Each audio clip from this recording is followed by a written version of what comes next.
bonjour à toutes et tous, je reviens avec une toute petite vidéo pour répondre à plusieurs questions concernant les track stacks et plus particulièrement comment sauvegarder, reloader vos paramètres sous forme de preset. Alors évidemment c'est tout à fait possible, par contre ce n'est pas appelé paramètres de tranche, mais plutôt patch preset entre guillemets utilisateur.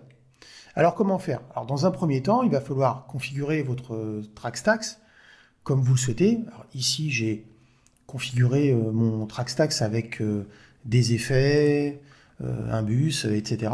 J'ai fait ça un petit peu au petit bonheur la chance, ça c'était vraiment pour vous faire un exemple. Puis ensuite, il vous suffira tout simplement de sélectionner le track stacks, donc le sélectionner comme ceci, puis d'aller dans le navigateur de votre bibliothèque qui se trouve juste ici, puis de cliquer sur le bouton enregistrer. Ici, préalablement, j'ai créé un répertoire. Ce répertoire-là, vous pouvez l'appeler comme vous voulez.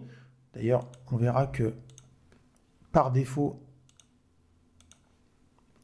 vous voyez, dans ma liste de patch, j'ai dans mon répertoire instrument créé un répertoire track stacks patch. Mais vous pouvez lui donner le nom que vous voulez en cliquant juste ici sur ce petit bouton qui s'appelle nouveau dossier, qui vous permettra de créer votre répertoire à votre convenance.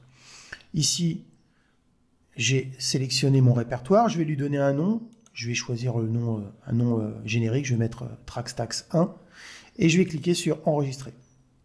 Et là, automatiquement, mon répertoire apparaît, et le ou les patchs qui s'y trouveront, eh bien, apparaîtront juste ici.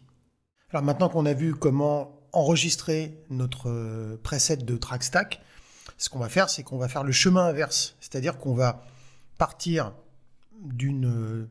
d'un petit projet qui n'a pas du tout de track stacks, d'ailleurs on le voit bien ici, et ce qu'on va faire, c'est qu'on va créer un track stacks. Alors je vais faire une sélection de mes 4 pistes, je vais faire un contrôle-clic, choisir l'option créer une track stack, comme ceci.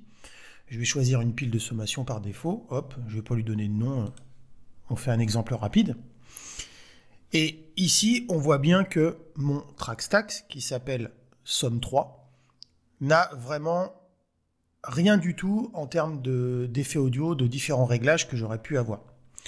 Donc ce qu'on va faire, c'est qu'on va aller loader notre preset précédemment créé. Donc je vais dans mon navigateur de ma bibliothèque. Je vais dans patch utilisateur, track stacks patch, le nom du répertoire, rappelez-vous, que j'ai donné pour contenir mes différents presets de track stack, et je vais tout simplement double-cliquer sur mon preset, et hop, mon preset de track stack que j'ai enregistré précédemment, eh bien, a été chargé dans mon track stacks vide. D'ailleurs, on voit aussi que le nom du track stacks, qui s'appelait initialement somme3, a été remplacé par le nom du track stacks qui a été enregistré précédemment dans mon preset.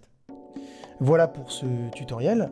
N'hésitez pas à vous abonner, à liker et à commenter pour que nous puissions partager sur le sujet. Si cette vidéo vous a plu, sachez qu'un lien donation est disponible dans la description de chaque vidéo. Ça permet de soutenir la chaîne. Sur ce, je vous dis à très bientôt pour un nouveau tuto.